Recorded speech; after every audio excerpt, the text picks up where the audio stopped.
very hard thing to tame. It's like the weather. If it's raining, the best protection you can get is put up an umbrella. So we're going to have to put up umbrellas. We're going to have to hedge against this because the real estate market is cyclical, and there'll probably be some bust or boom and things will go in a whole nother direction.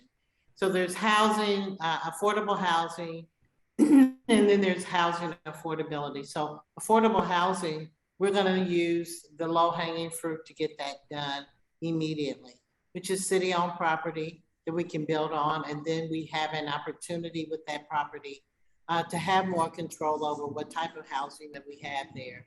As a part of that, I would like to also make sure we're making spaces available for city employees and others in the workforce who are having a hard time and need to be close to the jobs that they have, in addition to rapid rehousing opportunities for our unsheltered population.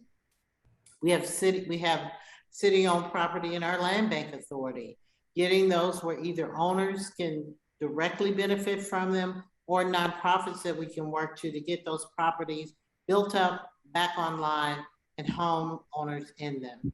And then our housing authority, which deals with those on the lower end of our area median income, getting them to do their job and starting to develop many of these vacant properties that were Bowen Homes, Bankhead Courts, and Hollywood Courts in District 9 that were torn down well over a decade ago, and it's just sitting there empty. We need to get those housing units back online so that people have somewhere to stay. So we start with what we have the ability and control over, and then we also make sure the incentives that we're getting are giving, that we get an increased affordability for those incentives for other private developers that are market rate. Real quickly. One more point.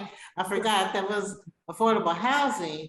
And so the housing affordability piece goes under finally getting our workforce development agency up, running, and utilizing the precious federal funds that we have instead of having to give money back and get people trained and pay them to be trained so that we keep them engaged, and then working with our corporate and small business partners and others to make sure that we can get them in the jobs that they need.